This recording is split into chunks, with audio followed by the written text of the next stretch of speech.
Hingga saat ini, tren fashion banyak mengalami perubahan, terutama maraknya baju bergambar makhluk hidup seperti harimau, kuda, ataupun gambar manusia.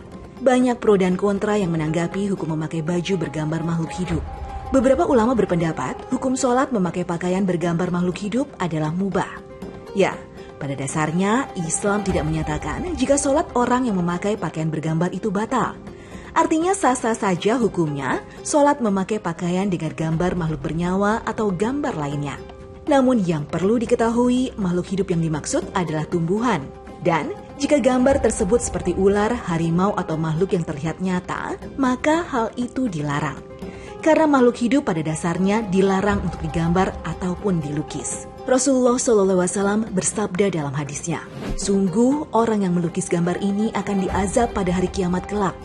Mereka akan diminta untuk menghidupkan kembali makhluk yang mereka lukis tersebut." Hadis riwayat Bukhari. Berdasarkan hadis tersebut, ada ganjaran pada pembuat baju atau pelukis gambar. Sedangkan bagi pemakainya tetap mendapatkan ganjaran setimpal. Hukum haram tersebut tidak asal ditetapkan. Banyak pernyataan Rasulullah SAW yang melarang untuk melukis makhluk hidup hingga sangat mirip. Karena itu sama saja menandingi kekuasaan Allah Subhanahu wa Ta'ala.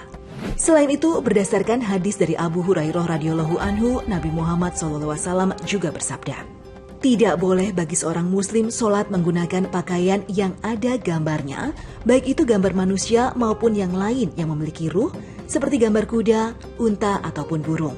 Rasulullah SAW bersabda, "Jangan kalian tinggalkan gambar, melainkan kalian hapus."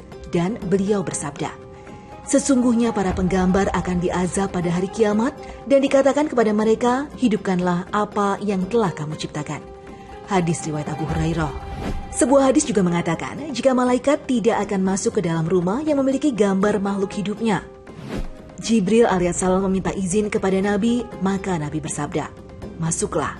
Jibril menjawab, "Bagaimana saya masuk sementara di dalam rumahmu ada tirai yang bergambar?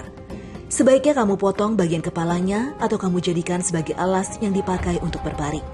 Karena kami para malaikat tidak akan masuk rumah yang terdapat gambar-gambar." Hadis riwayat Abu Daud. Ketika Rasulullah SAW melihat korden di pintu Aisyah yang terdapat gambarnya, beliau mencabutnya dan merobeknya, kemudian berubah raut muka beliau. Maka tidak boleh bagi lelaki muslim dan wanita muslimah menggunakan pakaian bergambar, baik itu gamis ataupun selendang, ataupun surban dan lainnya. Dan tidak boleh menjadikannya sebagai hiasan rumah. Dalam sebuah hadis yang diriwayatkan oleh Bukhari bercerita, pernah Rasulullah SAW suatu ketika tiba dari perjalanan jauh. Ketika itu aku menutupkan rak kepunyaanku dengan sebuah tirai. Pada tirai itu terdapat gambar-gambar makhluk bernyawa. Saat Rasulullah SAW melihat tirai bergambar tersebut, beliau langsung mengambilnya seraya bersabda, "Manusia yang paling keras siksanya pada hari kiamat adalah orang-orang yang menyamai menandingi ciptaan Allah." Aisyah radhiyallahu anha berkata, "Maka tirai itu kami jadikan 1-2 bantal." Hadis riwayat Bukhari. Kesimpulannya, apabila memajang gambar makhluk bernyawa saja dilarang, maka memakai gambar tersebut untuk dipajang pada baju adalah lebih terlarang. Pemirsa, bicara gambar atau motif, Islam memiliki beberapa motif yang cukup identik. Motif ini biasa disebut dengan seni arabes dan banyak digunakan dalam pembuatan bangunan-bangunan keislaman. Para arsitek muslim memakai arabes untuk menghias serambi, dinding, taman, langit-langit, lantai, pilar, benda dari logam, permadani, kain maupun sampul buku. Seni arabes terbagi dua, yaitu pola geometris dan pola tumbuhan. Dalam seni arabes, keistimewaan pola geometris dan tumbuhan terletak pada cara mengubah dan menggambarkannya ke dalam bentuk desain. Karena tak jarang, para seniman sering memadukan antara kedua pola ini dalam menerapkannya sebagai arsitektur sebuah masjid maupun istana. Kedua pola ini sendiri menganut prinsip dasar alam yang menggambarkan keindahan. Hal ini mengartikan bahwa unsur alam tersebut tercipta di muka bumi bagi kepentingan para makhluknya. Jika Allah Subhanahu wa Ta'ala tidak menciptakan unsur alam tersebut, maka makhluk hidup tidak mungkin hidup. Batik Trogong pun memiliki arti dan makna untuk tiap motif dan desainnya. Ya, jika dulu menggambar langsung di kain, saat ini Lela menggunakan pola dulu sebelum membatik. Hal ini difungsikan agar motif batik tulis bisa lebih rapi dan memiliki makna. Dalam proses pembuatan motif, biasanya Lela membutuhkan waktu hingga 3 hari pengerjaan. Nah, ini nih, Po Lela lagi ngedesain nih, Po. Ceritain dong, Po, ini tuh desainnya nih apa nih? Temanya apa nih? Kalau ini sih tentang kampung Betawi zaman dulu sih sebetulnya.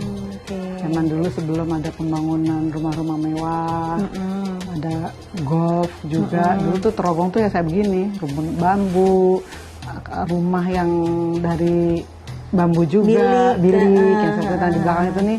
Ini zaman dulu itu di daerah saya tuh banyak pohon karet.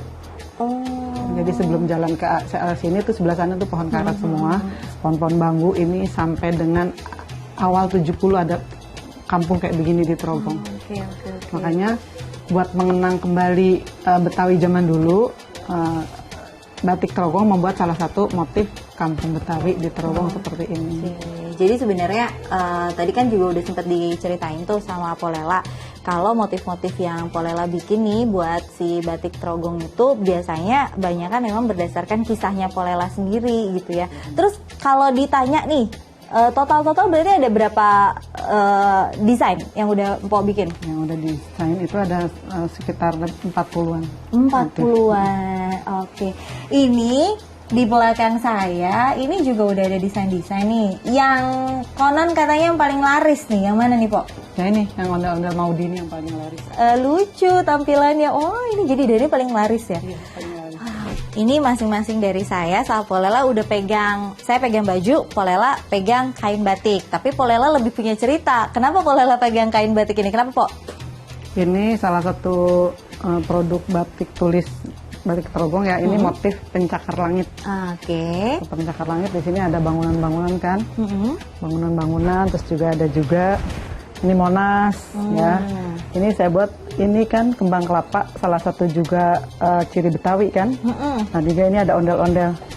Saya buat ondel-ondelnya dan kembang kelapanya lebih tinggi dari gedung pencakar langit sama Monas. Karena ada filosofinya tuh. Ya, apa? Karena saya ingin semaju apapun Jakarta sebagai ibu kota, sebagai kota metropolitan, saya ingin Betawi tetap eksis. Tetap harus lebih tinggi dari yang lain supaya jelas terlihat, dan salah satunya ya dengan cara saya membuat batik ini biar kelihatan nih orang Betawi tetap ada. Dan ini katanya dipakai sama Pak Anies Baswedan, benar ya, Po ya? Sekarang kalau ngomongin harganya tuh dari berapa sih, Po? Untuk batik cat satu warna itu satu potong seharga 150. Dimulai 150.000 untuk batik cap sampai dengan di atas 400.000 tergantung jenis bahannya. Ya. Kalau batik tulis? Batik tulis dimulai 750.000 sampai dengan di atas 1 juta, juga tergantung banyaknya warna dan jenis bahan yang dipakai.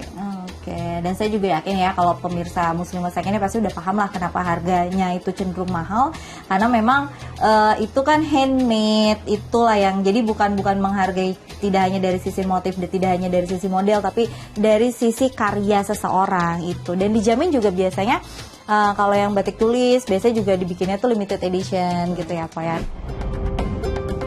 Pemirsa, budaya adalah identitas suatu daerah. Untuk itu melestarikannya demi kebaikan pasti sangat membawa dampak baik. Tidak hanya untuk masa kini, namun juga untuk masa depan. Jika saat ini adalah Lela yang menjadi pelopor batik Betawi, semoga membuat kita sebagai masyarakat Betawi semakin sadar bahwa Jakarta bukan sekedar kota dengan banyaknya mal dan gedung bertingkat, namun juga memiliki budaya yang tidak bisa dipandang dengan sebelah mata. 30 menit kita berlangsung, yang pasti kayak gini, untuk menjadi sosok inspiratif itu bukan sesuatu hal yang sulit, asal kita mau belajar, asal kita mau berkembang. Satu daerah yang walaupun sebenarnya dulu sudah hilang kebiasaan adat istiadat baiknya, tapi bisa dikembalikan lagi. Nah ini buktinya, Trogong yang dulunya hilang di tahun 70-an, bahkan sudah tidak ada lagi pembatik-pembatik Betawi, pada akhirnya sekarang muncul-muncul lagi tuh, bermunculan. Dan semoga juga ini adalah kabar baik buat warga Betawi yang kalau sekarang boleh dibilang semakin terpinggirkan. Ayo deh kita berkumpul bersama-sama, kita bangkitkan lagi ciri khas Betawi kita, kebudayaan Betawi kita. Dan ternyata untuk membuat budaya Betawi semakin dikenal itu caranya juga nggak cuma sekedar yang kita tahu lagu Betawinya, tapi kita juga bisa dengan cara ini, pakai batik Betawi untuk kemana-mana, ya kan? Ini bisa jadi identitas diri kita sebagai warga Betawi. Kalau kayak gitu, Tetap terus saksikan Muslim Masa Kini di waktu dan jam yang sama. Polela, makasih banget ya, Pok. Jangan kapok kalau saya datang lagi ke sini minta ajarin ngebatik. Nanti saya ajak lah teman-teman saya sama keluarga saya, encang-encingnya babe saya di rumah. Kalau kayak gitu saya juga pamit undur diri. Wassalamualaikum warahmatullahi wabarakatuh, Pok. Dadah, Pok, di sini, Pok. Dadah.